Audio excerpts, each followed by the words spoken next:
Hello rakhi த champ family, எப்படி இருக்கீங்க? எல்லோரும் நல்லா இருக்கீங்களா? தேவன் ஃபேமிலிஸ் எப்படி இருக்கீங்க?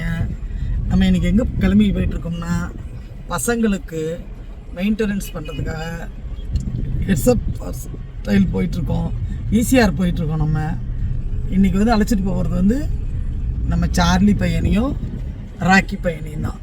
சிம்பாவும் மேக்ஸியும் வீட்டில் இருக்காங்க. இவங்க 2 பேருக்கு தான் நம்ம கொஞ்சம் க்ளீனப்லாம் பண்ணிவிட்டு நெயில்லாம் கட் பண்ணிவிட்டு வரலான்னு அழைச்சிட்டு போயிட்டுருக்கோம். ஓகேவா? சாட்டர்டேவாக இருக்குது. கூட்டம் எப்படி இருக்குன்னு தெரில. கவிதாம்மா கார் ஓட்டுறாங்க, சாய் அஸ்மிகா பின்னாடி அவங்க பிரதர்ஸோடு உட்காந்துருக்கா. அவர் சார்லி, ராக்கி பேசாமல் வேடிக்கை பார்த்துட்டு வர்றாரு. சார்லியும் வேடிக்கை பார்க்க ஸ்டார்ட் பண்ணிட்டாங்க. உட்காந்துருக்காங்க 2 பேரும், அமைதியாக தான் வர்றாங்க. இன்ன வரைக்கும் வாழ்த்தனத்தை காணோம். இதுக்கப்புறம் வாழ் வருதா என்னன்னு தெரியல. நம்ம இன்னும் ஆக்சுவலாக சார்லி உட்காந்து பார்க்குறான்னு என்ன பார்க்குறான். மேபி இவன் உட்காந்துட்டான், குட்டி பையன் ராக்கி. இல்லை, அவனும் வேடிக்கை பார்க்கறதுக்கு இருந்தால் குட்டி பையனா அவன் பெரிய பையன். ஹெல்த் பையன், டல்ட்டாக இருக்கட்டும், என்ன இருந்தாலும் பெத்தவளுக்கு சின்ன பிள்ளைங்க தானே. ஹெல்த் பையன். 2 பேரும் கொஞ்சம் அமைதியாக வர்றாங்க.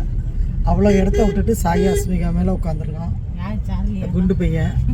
அவ்வளோ இடத்த விட்டுருக்கான் குண்டு பையன். 40 கிலோ இப்படி வரான்.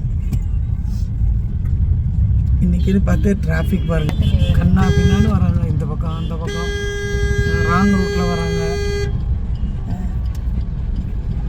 நல்ல கூட்டமாக இருக்குது.